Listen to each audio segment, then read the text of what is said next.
खबर छत्तीसगढ़ में आपका स्वागत है। बात करते हैं प्रदेश की प्रमुख खबरों की और सबसे पहले कोरोना की बात। छत्तीसगढ़ में कोरोना संक्रमण लगातार पैर पसार रहा है। मरीजों की संख्या लगातार बढ़ रही है। ताजा आंकड़ों पर नजर डालें तो प्रदेश में 197 नए कोरोना पॉजिटिव मरीज मिले हैं। रायपुर से 57 मरीज मिले हैं, बिलासपुर से 32 मरीज, राजनांदगांव से 23, दुर्ग से 17, कवर्धा से 16, सरगुजा से 14, वहीं जांजगीर चांपा से 12 मरीज मिले हैं। इधर बेमेतरा से 9, जशपुर से 5, कोरबा से 4 मरीज मिले हैं और इसी के साथ छत्तीसगढ़ में अब तक कुल 4,754 कोरोना पॉजिटिव मरीज मिल चुके हैं, जिनमें से 1282 एक्टिव केस हैं।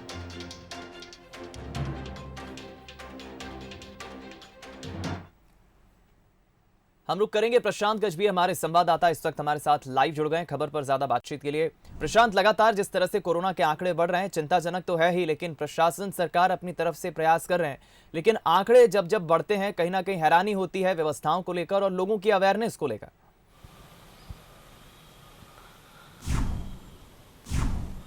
जी बिल्कुल दीपक, छत्तीसगढ़ में अब आंकड़े बढ़कर 4,754 से अधिक हो चुके हैं और जिस तरीके से कल की 24 घंटे की अगर बात करें तो 157 केस एक ही दिन में मिलना एक बड़ी चिंता का विषय है। और रायपुर, बिलासपुर और राजनांदगांव, दुर्ग समेत बेमेतरा में लगातार जो है मामले बढ़ते जा रहे हैं और एक ही दिन में लगातार जो है कई ज्यादा मामले सामने आ रहे हैं, जिसको देखते हुए अब चिंता खास बढ़ती जा रही है। लेकिन जिस तरीके से अवेयरनेस की बात आपने की तो शुरुआती चरणों में तो अवेयरनेस बिल्कुल दिख रही थी जनता के बीच में, लेकिन अब जो है लोगों के मन से कोरोना का डर एक तरह से खत्म हो गया, इस तरीके का माहौल दिख रहा है। क्योंकि जिस तरीके से सोशल डिस्टेंसिंग का पालन बिल्कुल भी नहीं हो रहा है और लगातार जो है कोरोना के पॉजिटिव मामले बढ़ते जा रहे हैं, ऐसी स्थिति में प्रशासन को सख्त जो है कार्रवाई करने की जरूरत है। कुछ स्ट्रिक्ट डिसीजन लेना पड़ेगा, तभी जो है छत्तीसगढ़ में कोरोना के जो मरीज हैं उनकी संख्या जो है कम हो सकती है। जिस तरीके से कल एक दिन में ही 157 मरीज नए मिले हैं और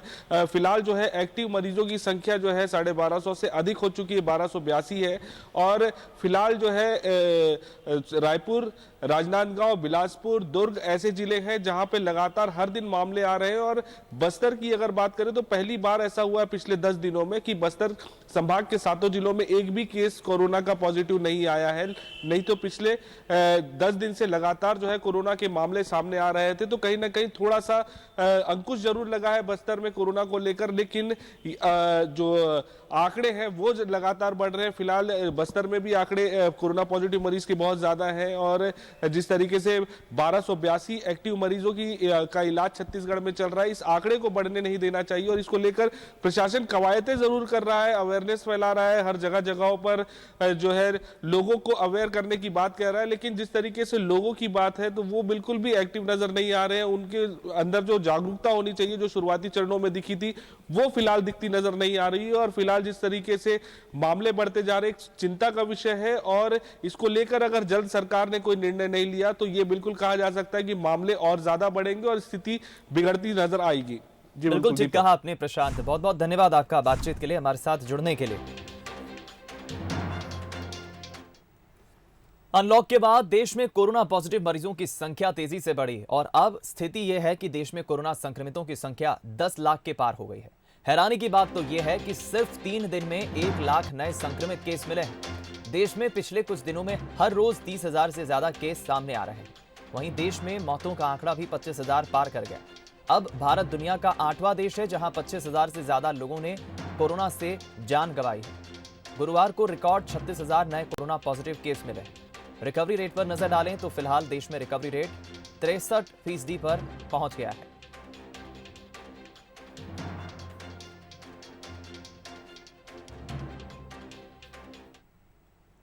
खबर छत्तीसगढ़ के कांकेर से, जहां विधायक शिशुपाल सोरी का आज नगर आगमन होगा। संसदीय सचिव बनने के बाद पहला दौरा विधायक शिशुपाल सोरी का है, आज नगर आगमन है।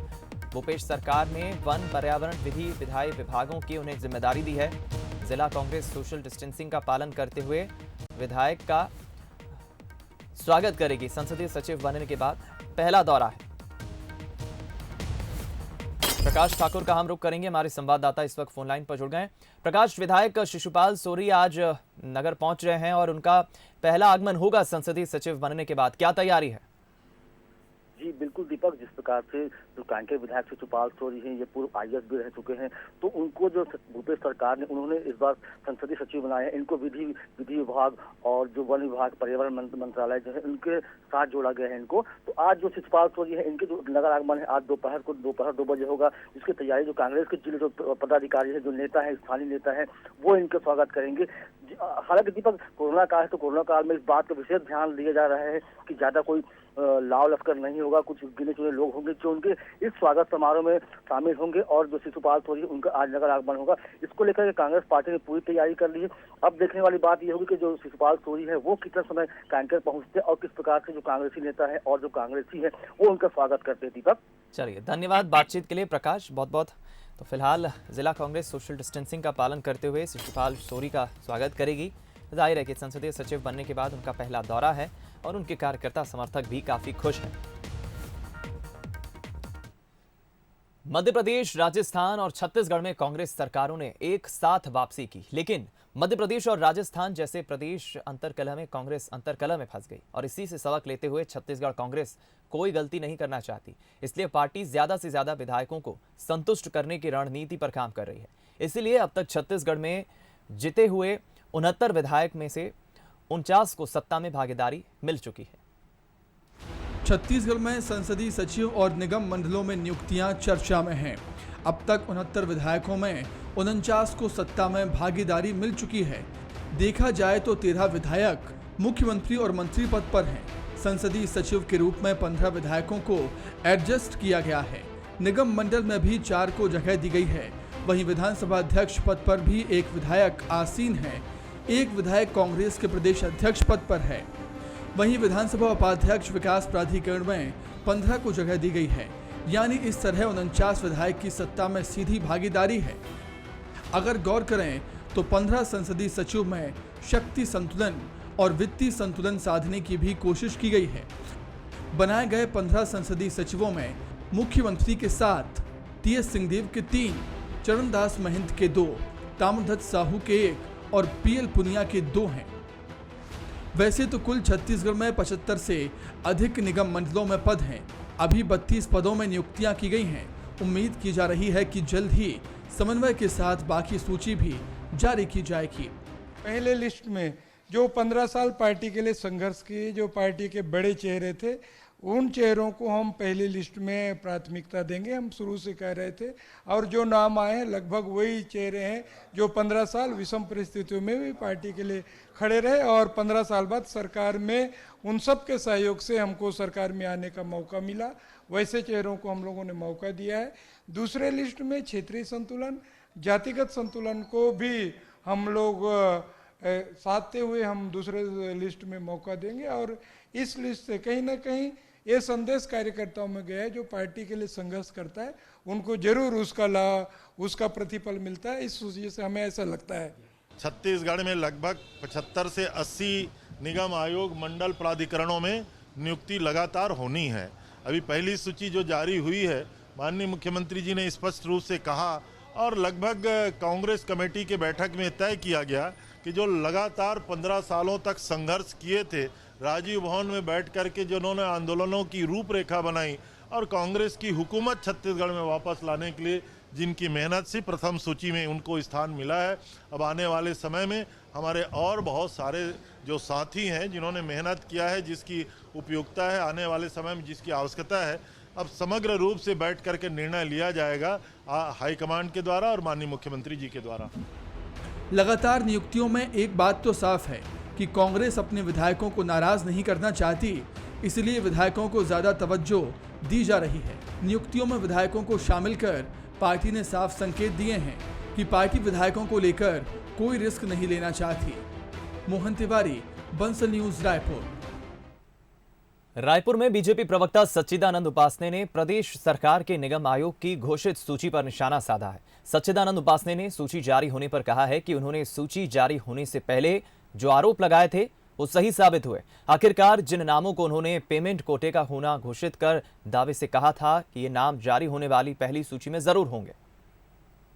मैंने पहले भी ये घोषित किया था कि इस सूची में जब भी घोषित होगी वो नाम अवश्य होंगे जो अर्थतंत्र के प्रभाव में जोड़े जाएंगे। और निश्चित ही इस सूची में वो नाम है जिसको मैंने कहा था कि आरजीए का नाम जरूर होगा, एसएनटी का नाम जरूर होगा, आरटी का नाम जरूर होगा। वे नाम प्रभावशाली रूप से और प्रभावशाली निगमों में प्रभावशाली पदों पर घोषित किए गए हैं और कार्यकर्ताओं की जो एक आवाज़ सुनाई आ रही है कि एक प्रभावशाली नेता ने अपना नाम तो जुड़वाने में सफलता अर्जित की, साथ ही अपने और मकान मालिक का भी नाम, जो कभी कांग्रेस के सक्रिय कार्यकर्ता नहीं रहे लेकिन अभी कुछ दिनों पूर्व ही उनको संगठन में भी नवाजा गया और अब सत्ता में भी उनको नवाजा गया। मध्य प्रदेश के भूतपूर्व मुख्यमंत्री दिग्विजय सिंह के रायपुर दौरे को लेकर अटकलों को हवा मिलने लगी है। बीजेपी ने दौरे पर सवाल खड़े करते हुए कांग्रेस की अंतर्कलह से जोड़ दिया। देखिए रिपोर्ट। दिग्गी के दौरे से अटकलों का दौर, अलग अलग मुलाकात के क्या मायने, क्या समझाइश देने आए थे दिग्गी? पूर्व मुख्यमंत्री दिग्विजय सिंह के अचानक छत्तीसगढ़ दौरे ने कई सियासी कयासों को जन्म दे दिया है। भले ही इसे उनका निजी दौरा बताया गया हो, लेकिन बुधवार रात अचानक पहुंचे दिग्विजय सिंह ने एयरपोर्ट पर मीडिया से ज्यादा बात नहीं की। रात को मुख्यमंत्री भूपेश बघेल, स्वास्थ्य मंत्री टीएस सिंहदेव और विधानसभा अध्यक्ष चरणदास महंत से उनकी मुलाकात ने लोगों को ये सोचने पर मजबूर कर दिया कि ये निजी दौरा नहीं है, मामला कुछ और ही है। अलग अलग मुलाकातों को राजनीतिक गलियारों में कांग्रेस में आपसी सामंजस्य को मजबूत बनाने, उनकी समझाइश के तौर पर भी देख रहे हैं, लेकिन कांग्रेस इसे निजी और पारिवारिक दौरा ही बता रही है। माननीय दिग्विजय सिंह साहब का छत्तीसगढ़ से बहुत ज़्यादा लगाव रहा है। यहाँ 10 वर्षों तक मध्य प्रदेश के मुख्यमंत्री रहे, तो उनका पारिवारिक दौरा कार्यक्रम था और सभी से, माननीय मुख्यमंत्री जी से और वरिष्ठ नेताओं से भी मिले और बहुत से हम सबको सुझाव भी दिए हैं। उधर बीजेपी इसे पार्टी के भीतर का असंतोष साबित करने पर तुली है। पूर्व मंत्री बृजमोहन अग्रवाल ने कहा, दिग्विजय सिंह का अचानक आने का मतलब ही असंतोष को दूर करना था। उन्होंने सीएम पद के उम्मीदवारों से यहां आकर मुलाकात की है। तो कांग्रेस का जो अंदरूनी सब कुछ ठीक नहीं चल रहा है और ये भी आप देख लीजिए कि पूर्व मुख्यमंत्री दिग्विजय सिंह 3 लोगों से मिले हैं और वो तीनों मुख्यमंत्री के दावेदार रहे। इसका मतलब वो उनका निजी दौरा नहीं था, वो पार्टी में बढ़ रहे असंतोष को की जानकारी लेने के लिए यहाँ पर आए थे। तो कहीं न कहीं दिग्विजय सिंह जी को छत्तीसगढ़ को मैनेज करने के लिए भेजा गया और दिग्विजय सिंह जी का आना ही अपने आप में ये बात को शो करता है। पिछले कुछ समय से बीजेपी और कांग्रेस में एक दूसरे के घर में असंतोष को लेकर तू-तू मैं चल रही है, लेकिन बीजेपी के मुकाबले कांग्रेस में कुछ घटनाक्रम ऐसे हुए जिनसे बीजेपी को आरोप लगाने का मौका मिला। ये चाहे कांग्रेस नेताओं के ट्वीट रहे हों या फिर राजस्थान का घटनाक्रम। बहरहाल राजनीति के चाणक्य और संकट मोचक कहे जाने वाले दिग्गी राजा का छत्तीसगढ़ दौरा कई अटकलों को जन्म तो दे गया है। अभिषेक शुक्ल, बंसल न्यूज, रायपुर। रुक करते हैं अगली खबर का। जांजगीर के कांग्रेस जिला अध्यक्ष चोलेश्वर चंद्राकर को हटाने की मांग उठने लगी है। रायपुर में बुलाई गई जिला अध्यक्षों की बैठक में कांग्रेस कार्यकर्ताओं का गुस्सा फूटा और मोहन मरकाम के सामने कार्यकर्ताओं ने जमकर भड़ास निकाली। कार्यकर्ताओं ने चोलेश्वर की शिकायत की, वहीं विधायक रामकुमार यादव के खिलाफ भी कार्यकर्ताओं ने नाराजगी जताई। नाराज कार्यकर्ताओं को मोहन मरकाम ने समझाइश दी। राजीव भवन में आज कांग्रेस जिला अध्यक्ष की बैठक बुलाई गई थी, जिसमें जिला कार्यकारिणी विस्तार और 22 जिलों में बनने वाले कांग्रेस भवन के निर्माण पर भी चर्चा की गई।